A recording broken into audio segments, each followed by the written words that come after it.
everybody, this is Hammer Striker here.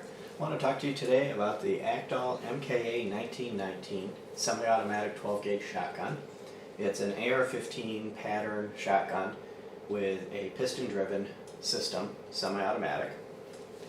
Some of the features it has, it comes from the factory with the AR-15 style carry handle sight package combination connected to the built-in Picatinny rail.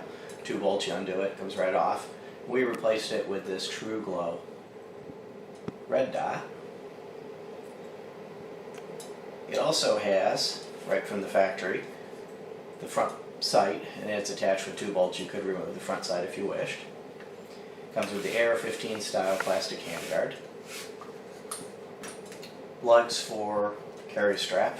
The rear one is fixed, and the front one pivots. And as you probably saw, with the bolt is open, the gun is unloaded, no magazine. We did add this limb saver pad. It's just an additional pad for a little bit more cushioning. A few of the other things of interest with this. It's imported from Turkey, so it is subject to 922R, but it is legal under 922R. But the magazines that come with it, it comes with 2 5-round magazines. They're steel. This one is for 3-inch shells. It also comes with another magazine for 2.5-inch shells. It also comes with a choke set, and it comes in this carry box. It comes with 3 chokes. One of them is installed, and the tool for doing them. The chokes that it comes with are cylinder and modified and full. And you can tell by looking at them, it may be difficult to get this to appear on the camera, but there's a little notch. Okay, there, right there, you can see it. That one's a single notch, so that one is the cylinder. This one has 3 notches, so that one's modified. And the full choke that's currently installed in the gun, it'll have 5 notches on it. You do have to have at least one of the chokes installed, otherwise there's a potential for damaging the choke threads. It's a good idea that if you're going to just randomly shoot whatever you feel like at any given time, put the cylinder choke in there so you can shoot slugs through it.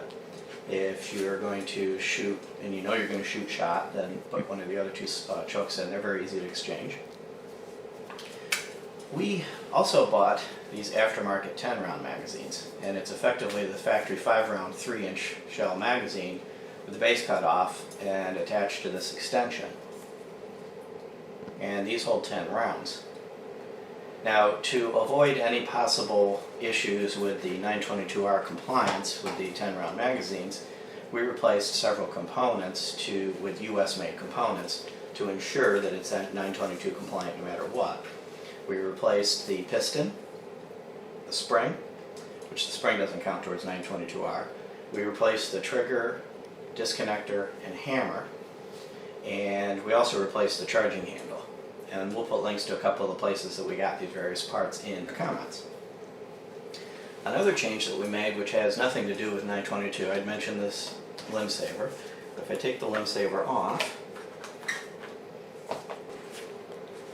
okay, now that I've removed the limb saver, you can see the butt pad. Now this is not the factory butt pad.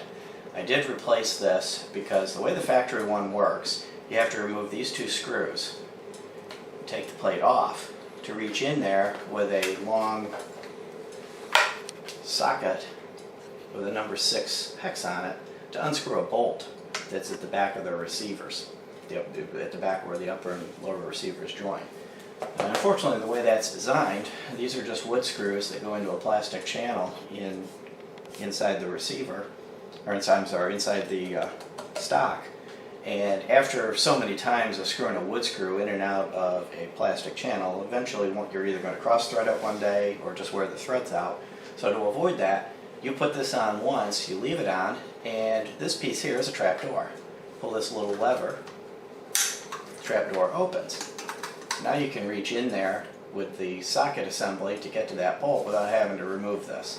These aren't very expensive and definitely extends the lifespan of the stock, because if you damage those thread channels, there's no way to repair them or replace just the part of the stock. It's all part of the lower receiver, so now you have to cut it off and go to an aftermarket. There are quite a few aftermarket things available for it. Aftermarket adapters to cut the stock off and put an AR-15 style stock on it. There's adapters to cut off the molded in hand grip, replace it with an AR-15 style hand grip. And the other things I'll do before we move on to taking it apart, I'll show you when you put the magazine in. So here's the factory 5-round magazine. That's kind of what the profile looks like. I'm going to put this over my shoulder so it's not pointed at me or anybody else, but that's what it looks like with the factory 5-round magazine. Magazine releases here.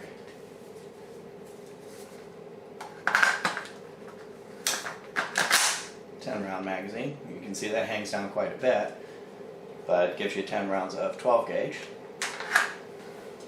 And on the other side, you have the fire control and the bolt release.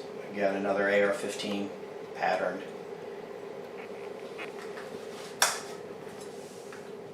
Now, some of the parts that we replaced, when we replaced the trigger, one of the things we did run into is the trigger pins were bent. So they worked fine with the original trigger, but when we replaced it with a steel trigger, the old pins wouldn't pound in. And doing some research on it, unfortunately, is a common failure with the factory pins. So if you do decide to replace the trigger assembly, either buy one that comes with the pins or buy the pins, because there'll be a high likelihood that your factory pins and the original trigger will be bent, and though they work fine with the stock trigger, those bent pins will not work with most steel replacement triggers. Okay, we'll go ahead and show you how to load one of the magazines. I picked up the 2 3/4 inch 5-round, which is one of the 2 magazines that comes with it. And loading the magazine is fairly easy. It's just kind of a little bit quirky. When you push down on the follower, the lips are here, and you have to, it's kind of a rocking motion. So you push down on the follower with your finger to get a little clearance, push the round down, slide it in, and you hear that click, it kind of seats in. And that's because a shotgun shell is a rimmed cartridge. So the feeding's a little bit different than like a 9mm magazine. Push down on the follower, slide the magazine in, slide the round in, rock it into place. I'm going to show you from another angle. And this will be a little clumsier doing it from this angle to show you. What I'm going to do is I'm going to push it down, slide the round in,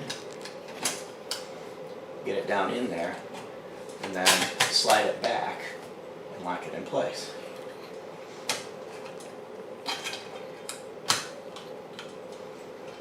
What you're trying to do is, when you first push it down, if you get the rim in front of the flange of the next cartridge, it'll fight you a little bit. So, and you'll see that they're fairly close together. So you're rocking it a little bit just to get it to line up the way you need it to. And there's a fully loaded 5-round magazine, ready to go. One other note on the 10-round magazines, the 5 rounds come in a 2 3/4 and a 3-inch magazine. On the 5-round magazine, or the 10-round magazines, the magazine will load either 2 3/4 or 3-inch shells. There you go.